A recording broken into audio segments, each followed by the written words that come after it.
Buen mediodía para todos. Bienvenidos a una nueva edición de InfoTNU.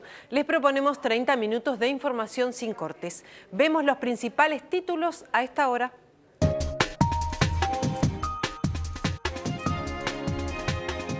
Los gremios de docentes de primaria, secundaria y UTU de Montevideo realizan paros en esta jornada, mientras que la Cámara de Diputados vota el articulado de la rendición de cuentas.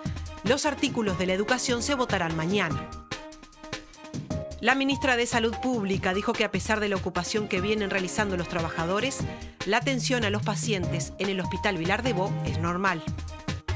La Asociación de Funcionarios Aduaneros está bloqueando la operativa del puerto de Montevideo como parte de un paro internacional de trabajadores de ese sector. Fue detenido en Montevideo el ex militar Antranín Guanesian, que integró la OCOA y estaba requerido por la causa Cóndor abierta en Italia. La presidencia interina de Egipto decretó estado de emergencia durante un mes en todo el país, luego del estallido de violentos disturbios por el desalojo de varios campamentos del depuesto presidente Mohamed Mursi. Uruguay venció por 4-0 a la selección de Japón. Los gremios de docentes de primaria, secundaria y UTU de Montevideo realizan paros en esta jornada en coincidencia con la votación de diputados de los artículos de la rendición de cuentas relacionados a la enseñanza. En el caso de primaria, el paro afectará a los maestros de Montevideo y Canelones, que se concentran a las 14 horas en el Palacio Legislativo. En secundaria, el paro es de 24 horas a nivel nacional. La jornada incluye varias movilizaciones. Los docentes partirán en una marcha desde el Hospital Vilar de Bo hacia el Palacio Legislativo y a las 14 horas se sumarán a la manifestación de los maestros. Los docentes luego irán a la explanada de la universidad para participar del acto en conmemoración del Día de los Mártires Estudiantiles. En esta concentración culminará con otra marcha desde la explanada de la universidad, otra vez hasta el Palacio Legislativo. La jornada terminará con espectáculos artísticos en la Plaza 1 de Mayo. Los funcionarios de UTU se reunirán en asamblea y a partir de las 17 se sumarán a la movilización de la universidad. Y a las 10 de la mañana la Cámara de Diputados comenzó a discutir el articulado del proyecto de rendición de cuentas. El capítulo sobre educación será debatido mañana. Ayer, durante las 11 horas de sesión en el plenario, no hubo debates, sino que se presentaron los informes del oficialismo y la oposición. Finalmente, la Cámara Baja aprobó en general por 50 votos en 87 el proyecto de rendición de cuentas que determina el presupuesto del Estado para los últimos meses del actual gobierno. Y los funcionarios de la salud pública también se concentran a esta hora en el Hospital Vilar de Bo, que mantienen ocupado hace más de una semana. El gobierno convocó para las próximas horas una instancia de negociación que busca destrabar el conflicto. Realmente estamos preocupados, es un momento muy sensible, hemos logrado una gran movilización en las puertas del hospital, entendiendo que hay un acompañamiento del movimiento sindical en lo que hace a esta ocupación y a los reclamos que no solamente de la Federación, sino desde la COFE y de lo que es el movimiento de trabajadores ante conflictos como el de la salud y ante otros conflictos de los públicos que justamente merecen una respuesta importante y que todavía no la estamos teniendo. ¿Sería una instancia formal de diálogo, de negociación para encontrar una salida a los reclamos de la Federación? Bueno, así lo amerita la propia ley de negociación colectiva. Si hay una ocupación de un lugar de trabajo, lo primero que debe instarse es a una reunión formal de todas las partes, y con esto hablamos del Ministerio de Economía, el Ministerio de Trabajo, el Ministerio de Salud Pública en este caso, y hace junto a los trabajadores para discutir y poder resolver. Y seguimos en el tema porque la ministra de Salud Pública dijo que a pesar de la ocupación que vienen realizando los trabajadores, la atención a los pacientes en el Hospital Vilar de Bo es normal. La jerarca dijo que los contactos con la Federación de Funcionarios de Salud Pública son diarios para llegar a una solución al conflicto. Hace más de una semana que el Hospital Vilar de Bo está ocupado por los trabajadores que reclaman mejoras salariales a través de la rendición de cuentas que está a estudio del Parlamento y que ya cuenta con la aprobación en general de la Cámara Baja. Sin embargo, esta situación conflictiva no ha generado mayores problemas en el Vilar de Bo, según señaló la ministra de Salud Pública, Susana Muniz. Los fiscalizadores del Ministerio, que están yendo todos los días, no han constatado ninguna situación de irregularidad, por el contrario, en realidad es una situación de normalidad en cuanto al control de la asistencia. La jerarca sostuvo que el Ministerio está abierto a cualquier fórmula que se pueda alcanzar para destrabar la situación. Lo que plantea la Federación de Funcionarios de Salud Pública es un fideicomiso. Nosotros dijimos que, bueno, en primer lugar, ACE es un organismo del 220, por lo tanto, hoy para entrar en un fideicomiso requiere, ¿verdad?, una nueva ley. Pero nosotros estamos dispuestos, y ya así lo asumimos y así lo comunicamos, estamos dispuestos a discutir. La ministra de Salud dijo que no se utilizará la fuerza para desocupar el Vilar de Bo porque es un hospital que trata con pacientes psiquiátricos y porque hasta el momento el gremio viene cumpliendo con la atención de forma normal. La asistencia de policlínicas en realidad es lo único que se ve afectado, pero ustedes saben que se recoordina e inclusive se transfiere a otros centros. Estamos dialogando y estamos negociando y sabemos y confiamos en la responsabilidad de los sindicatos de la salud, por lo tanto, en ese sentido no hay nada, no han habido ninguna instancia que a nosotros nos obligue a tomar otras medidas diferentes. Hoy la Asociación de Funcionarios Aduaneros está bloqueando la operativa del puerto de Montevideo como parte de un paro internacional de los trabajadores de ese sector. La medida se mantiene durante todo el día.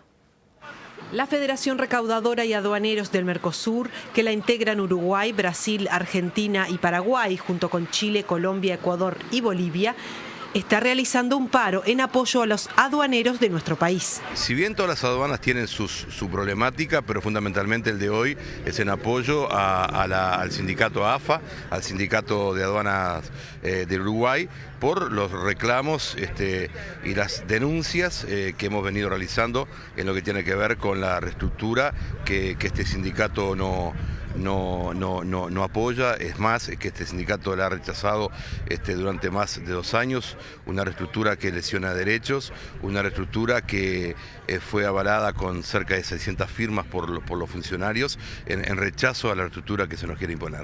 Los funcionarios aduaneros rechazan el incremento de la carga horaria sin aumento salarial, la pérdida de controles en todas las entradas del país y la entrega total a privados, entre otros puntos. Aquí se están creando no 70, como hemos venido diciendo, sino 79 funciones en donde van a entrar a dedo, van a entrar por la ventana y se va a desconocer lo que es la carrera administrativa.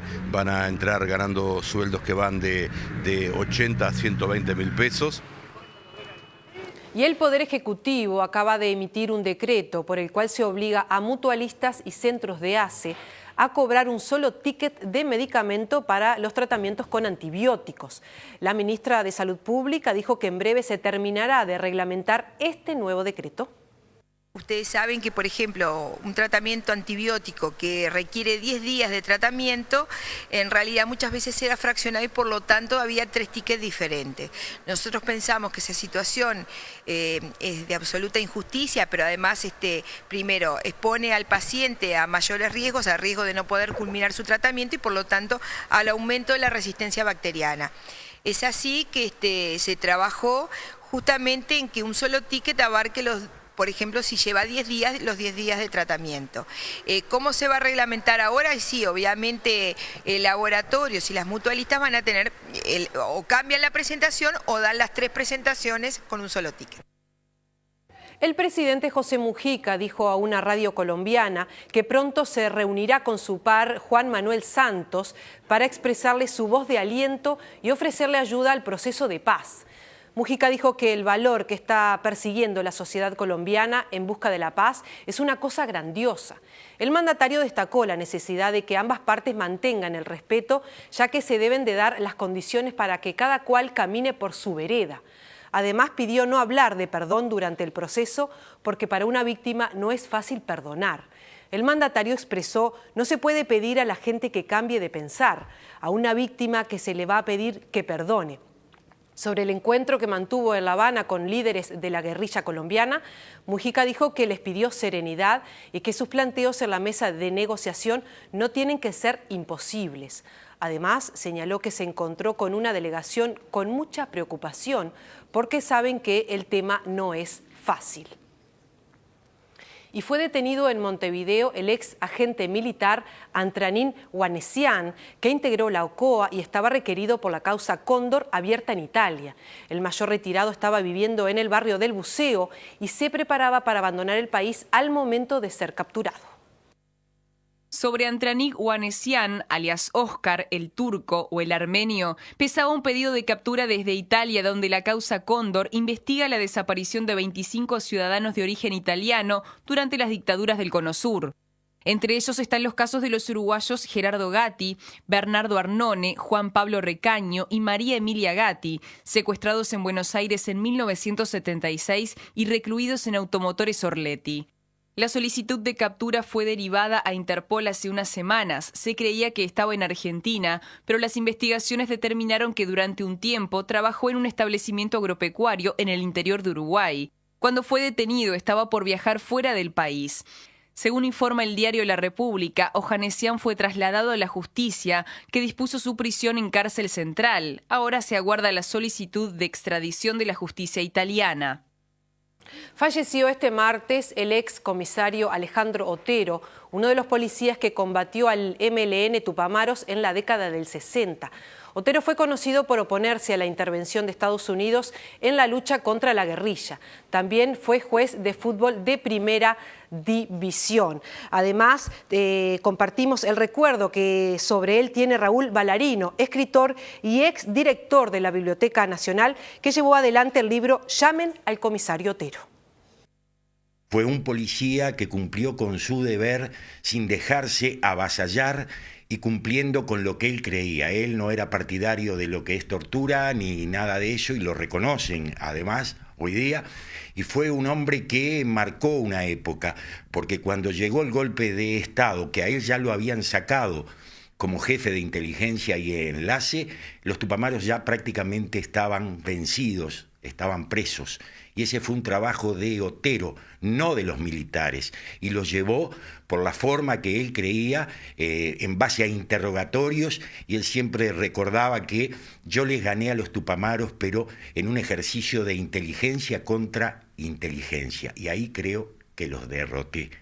Sobre la capacidad de Alejandro Otero como investigador, Ballarino cuenta en su libro que el propio Raúl Sendic advertía a los militantes del MLN respecto a su forma de interrogar, sin violencia y con mucha maña. Porque allí hay un jovencito de flequillo que no se enoja, que no golpea, que habla, te va llevando a donde él quiere, te coloca contra las, vamos a decir, cuerdas y logra que al final confieses. Entonces él pedía que tuvieran cuidado con Otero en su forma de interrogar. En noviembre de 2009, la jueza penal de octavo turno Graciela Eustaquio procesó a Nelson Bardesio, ex agente de la Dirección Nacional de Inteligencia y Enlace, como coautor del homicidio especialmente agravado del joven militante del MLN, Héctor Castañeto. Bardesio, fotógrafo al servicio de la policía, colaboraba con los agentes de la CIA instalados en el Ministerio del Interior. Para el comisario Otero, Bardesio era un traidor, a quien se dio el gusto de echar a patadas de su despacho. Porque él dice que los traidores son traidores no importa dónde estén. Y a él ya no le gustaba porque Bardesio venía trabajando y venía sacando documentación para la CIA. Y él lo encontró un día en el despacho sacando documentos. Y ahí prácticamente dice, lo saqué a puntapiés. Se conmemoró el Día Nacional de las Pymes. Este sector incluye a más del 90% de las empresas nacionales. Por ese motivo, el Ministerio de Industria pretende ampliar las políticas sectoriales que permitan fortalecerlas. Las pequeñas y medianas empresas son las mayores generadoras de empleo, aunque su incidencia en el Producto Bruto Interno es muy menor. Básicamente venden sus productos en barrios, ciudades y pequeñas regiones. Si lo miramos hacia adentro, porque son las principales proveedoras de bienes y servicios al mercado interno. Un mercado interno que ha crecido fuertemente en los últimos 10 años, un mercado interno que ha cuadruplicado su poder de compra, Un mercado interno que, por lo tanto, ha recibido y ha dado oportunidades a todas estas empresas. Los últimos datos indican que menos de un 5% exportan directa o indirectamente. Algunas cifras muestran que el 65% de las pymes no manejan instrumentos financieros y un 15% toma préstamos como si fuera una familia y no una empresa.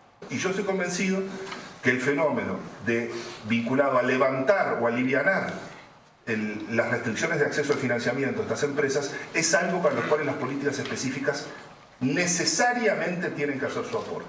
En otros aspectos, un 41% de las empresas capacita a su personal, más del 68% tiene computadora conectada a Internet y un 66% desarrollan sus actividades en locales independientes. En los primeros 7 meses del año se exportaron bienes a los Estados Unidos por un valor de 224 millones de dólares, lo que implicó un crecimiento del 20,8% si se lo compara con igual periodo del año anterior. Este crecimiento se explica por un crecimiento en las ventas de carne bovina congelada y un incremento superior al 300% en las exportaciones de madera contrachapada. La información económica la aporta el Instituto Uruguay 21. Vemos ahora la cotización de la moneda. La cotización de la moneda es una presentación del Banco República, el banco del año. Volvió a subir el precio del dólar, que en la compra cerró a 21.25 y en la venta 21.90. También subió el dólar interbancario billete a 21,594. Se mantuvo sin variantes el peso argentino, 2.10, 3.10. Lo mismo sucedió con el real, que continúa a 8.50 y a 10 pesos. El euro billete, mientras tanto, bajó 28 pesos en la compra, 29.25 en la venta. La unidad indexada al alza, 2,6361.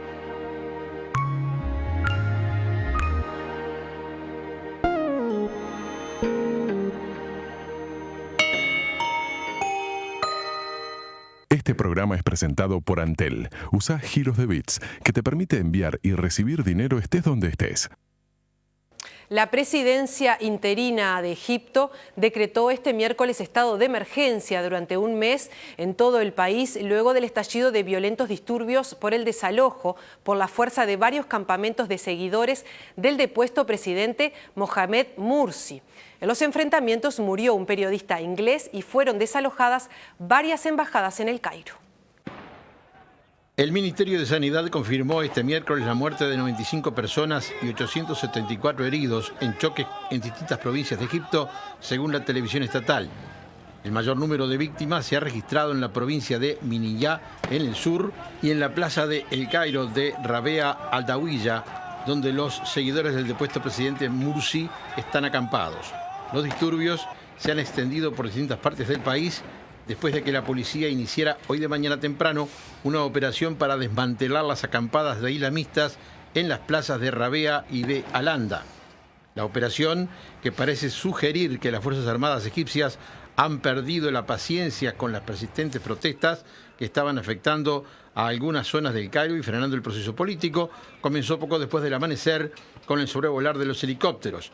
La operación llega después de que fracasaran los intentos internacionales de mediar para acabar con el enfrentamiento político entre los seguidores de Morsi del gobierno apoyado por los militares, que llegó al poder tras su derrocamiento el 3 de julio pasado.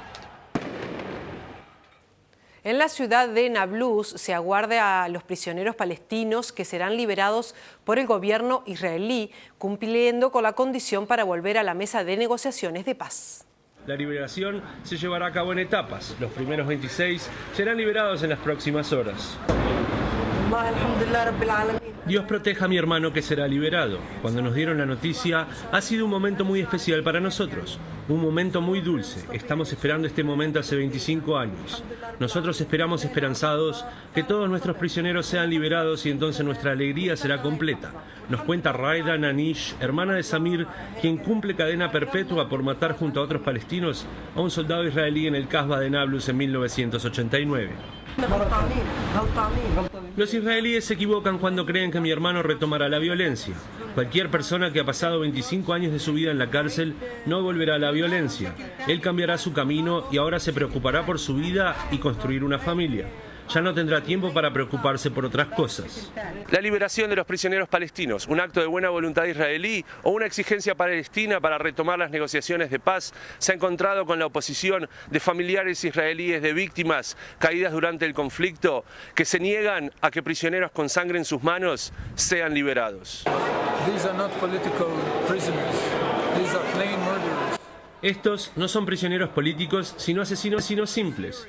Estoy enfurecido por estar en esta situación en la que me siento avergonzado de mi primer ministro, que hace 30 años era líder en la ONU en la guerra contra el terrorismo y ahora se doblega ante la presión de Estados Unidos y la autoridad palestina. Nos cuenta Ron Kecherman, quien perdió a su hija Tal en un atentado suicida. Uno de los asesinos de mi hermano fue liberado cuando fue el intercambio de prisioneros por Shalit, y nosotros lo apoyamos, pero esta vez no recibiremos nada. Dígame, ¿qué país está dispuesto a liberar 104 de los peores asesinos y terroristas a su patio trasero? Afirma Oded Karmani, hermano de Ronen, quien fue asesinado en 1990. Con la liberación de los primeros 26 prisioneros se ponen en marcha las negociaciones de paz entre palestinos e israelíes.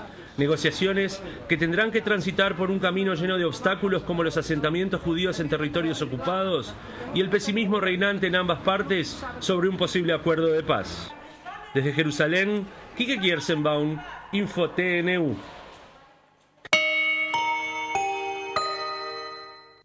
¿Qué tal? ¿Cómo están? Buen mediodía para todos. La selección uruguaya volvió a ganar. El equipo del maestro Oscar Washington Tavares consiguió la victoria en el amistoso internacional de la fecha FIFA 4-2 ante la selección de Japón y continúa dando síntomas de recuperación futbolístico. Comenzó allá por la eliminatoria en Puerto Ordaz ante Venezuela, lo confirma en la Copa de las Confederaciones y lo acentúa en el amistoso de hoy. Fue 4-2 con un equipo solidario que jugó como equipo, que comenzó con un 4-4-2 pero que después se fue transformando a un 4-3-1-2 con la importancia de Gargano como 5-5, con el Cebolla Cristian Rodríguez saliendo permanentemente por la banda izquierda, con Lodeiro pasando la pelota al pie con la contundencia en ofensiva de Forlán y de Luis Suárez. Diego Forlán hizo 2 goles, Suárez hizo otro y ambos quedaron como los goleadores históricos de la selección con 36 tantos. 4-2 fue la victoria del equipo de Tavares.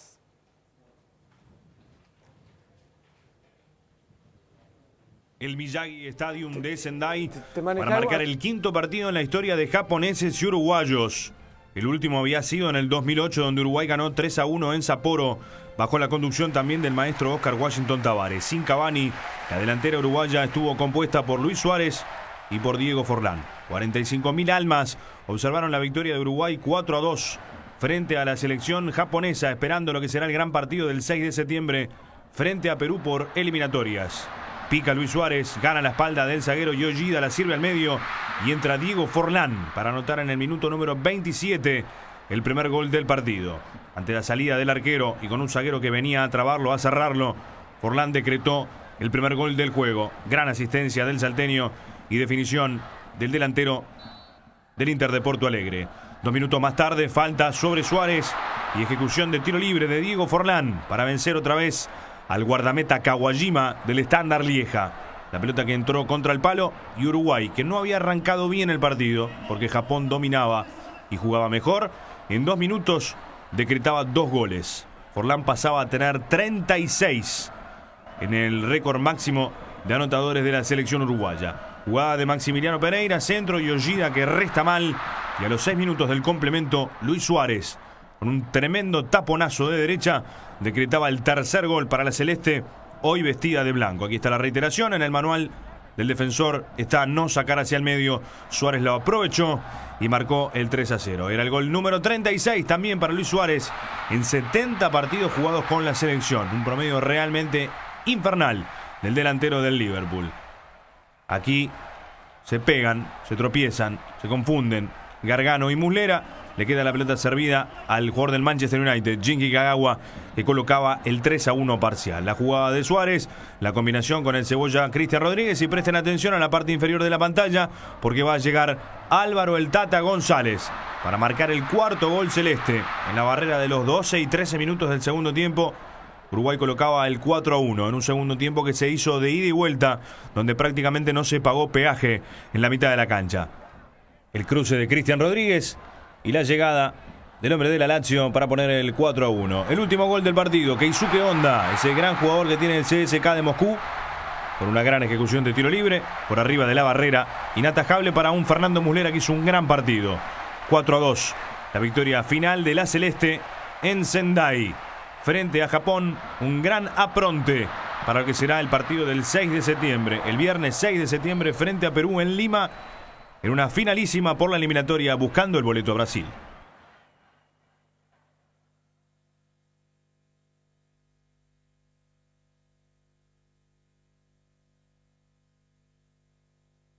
Hoy es día de fútbol internacional de fecha FIFA. Vamos a tomar como referencia a los futuros rivales de Uruguay en eliminatoria. Perú empató esta mañana sin goles ante Corea y en un rato en la tarde jugará Colombia ante Serbia en Barcelona. Pero el partido que se roba toda la atención, el más seductor de esta fecha FIFA, será el Italia-Argentina a jugarse en Roma. Chile juega frente a Irak al mediodía, por la tarde, arrancan a las 3 y a las 3:45, Colombia-Serbia, Suiza-Brasil, Alemania-Paraguay un partidazo, Inglaterra frente a Escocia, Bélgica-Francia, Portugal-Holanda, Ecuador-España y Venezuela frente a Bolivia.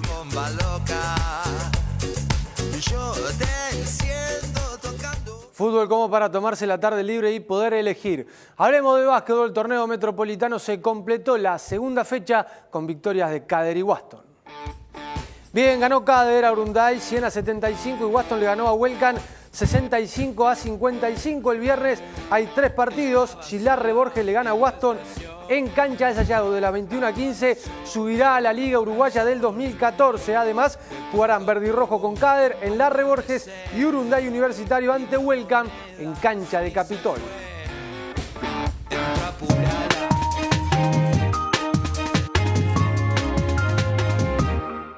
El INAU, con el apoyo del Consejo de Educación Inicial y Primaria, está trabajando en el proyecto Es Hora de Jugar, que tiene como objetivo promover el mensaje de valorización del juego y jugar como experiencia de intercambio en el marco de la celebración del Día del Niño.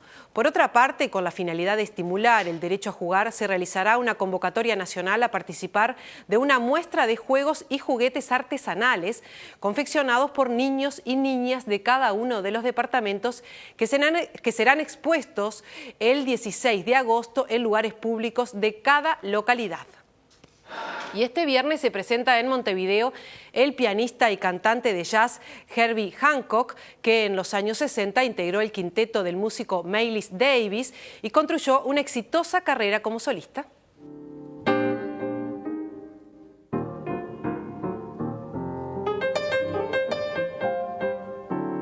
Herbie Hancock es una personalidad destacada del universo del jazz que ha sabido trascender hacia el jazz electrónico, fusión, el rhythm and blues y hasta la música étnica, agregando el aporte de su gran voz. Su carrera abarca 5 décadas en las que ganó 14 premios Grammy y tiene el mérito de, en 1973, haber publicado el que sería el primer álbum de jazz en llegar al disco de platino. Hancock nació en Chicago en 1940 y era un niño prodigio tocando el piano, tanto que llegó a interpretar un concierto de Mozart para piano junto a la Orquesta Sinfónica de Chicago cuando tenía solo 11 años. En 1960 fue descubierto por el trompetista Donald Byrd y en 1963 editó su primer álbum, que fue un éxito inmediato, teniendo como resultados los elogios de Miles Davis, quien lo invitó a unirse a su quinteto. Con su carrera solista, ya a mediados de los 60 tocaba para grandes multitudes en estadios del mundo, integrando los rankings de los más vendidos de la época. Incursionó también como compositor de cine y televisión, ganando en 1986 un Oscar por la música de la película Cerca de la Medianoche, en la que también actuó. Este viernes 16 de agosto se presenta en Uruguay a las 21 horas en el Teatro Metro, con entradas en venta en Red UTS, Red Pagos y Tienda Inglesa. Declarado embajador de buena voluntad por UNESCO en 2011, a sus 73 años este pianista dejará su huella musical también por el Río de la Plata. Está fresco en todo el país con 13 grados y en la capital está frío con 11 grados. Vemos el pronóstico de Nubel Cisneros.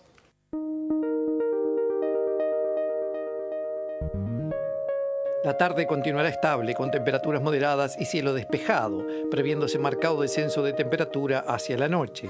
Mañana continuará muy frío en la madrugada con intensas heladas. En la tarde, los vientos que predominan del sector norte generan leve ascenso en las temperaturas, hasta alcanzar los 18 grados de máximas, nuevamente con cielo despejado. Hacia la noche se observará marcado descenso de temperatura, lo que provocará heladas en la madrugada.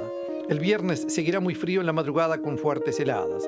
La tarde, los persistentes vientos del sector norte modifican rápidamente los registros termométricos, con máximas que se ubicarán en el entorno de los 18 grados. Hacia la noche se observará pasaje de nubosidad, fundamentalmente por áreas costeras, sin provocar fenómenos significativos. Lo que habrá sí es una rotación transitoria de vientos hacia el sector sur, generando una leve caída en la sensación térmica. En capital y área metropolitana, la tarde continuará fría y estable, con cielo escasamente nublado. Como en el resto del país, habrá marcado descenso de temperatura en la noche. En los próximos días se mantendrá el tiempo estable, con madrugadas muy frías a frías, mientras que las tardes seguirán frescas a templadas. Habrá pasaje de nubosidad en la noche del viernes. Y antes de irnos, una recomendación para quienes se quedaron sin entradas para ver la obra del Ballet del Sodre, El Lago de los Cisnes. Este viernes 16 se transmitirá en vivo desde las 20 horas por TV Ciudad y la pantalla de Limpo, mientras que el sábado 17 a las 21 lo transmitirá Televisión Nacional para todo el país. Nos vamos, más noticias a las 20 horas. Nosotros nos reencontramos mañana a las 12:30 para una nueva edición de InfoTNU. Gracias por acompañarnos, que tengan buena jornada.